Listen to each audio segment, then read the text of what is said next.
మహేంద్ర రాజ్యానికి విజయసింహుడు పరిపాలించేవాడు.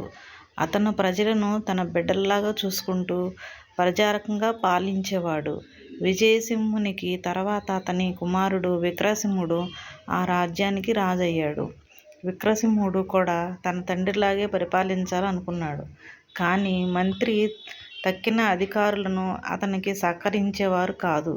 దాంతో చాలా బాధపడ్డాడు. ఒకరోజు రాత్రి నా తండ్రి ఎంత ప్రజాకంగా పాలించినా నేను అలా పాలిద్దామని అనుకుంటే మంత్రి అధికారులు సహకరించటం లేదే, ప్రజలకు నా మీద నమ్మకం పోతుందేమో, నేను ఈ బాధ్యత మొయ్యలేనే, ఎక్కడికైనా దూరంగా పారిపోవాలి అని మనసులో అనుకుంటూ మంచం మీద నుంచి లేచాడు. భవనం ద్వారం బయటకు వచ్చాడు. ఎంత దూరం పారిపోగలను? నేను ఎక్కడికి వెళ్ళినా ప్రజలు నన్ను గుర్తుపడతారు అని మళ్ళీ తన మనసులో అనుకుని తిరిగి మందిరానికి వచ్చాడు.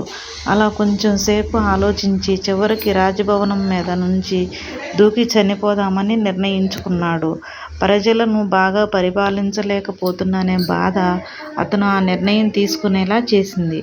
ఆలోచన రాగానే విక్రమసింహుడు రాజభవనం మీదకు చేరుకున్నాడు. ఆ భవనం గోడ దగ్గర నిలబడ్డాడు.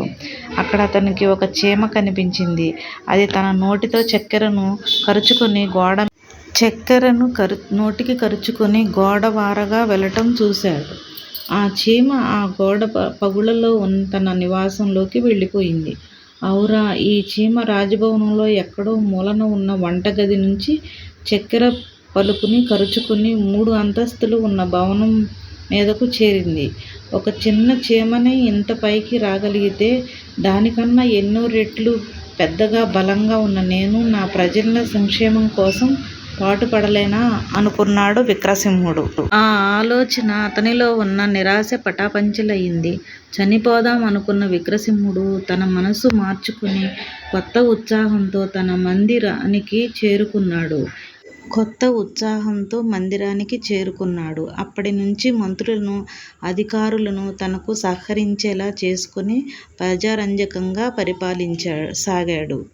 ఈ కథలోని నీతి ఏమిటంటే, మనకి ఎన్ని కష్టాలు వచ్చినా ఎదురు తిరిగి పోరాడాలే తప్ప వెనక్కి తిరిగి వెళ్ళిపోతాను, చచ్చిపోతాను అనే పిరికితనం ఉండకూడదు. ఎప్పుడూ ధైర్యంగా నిలబడి ఎదుర్కొనాలి.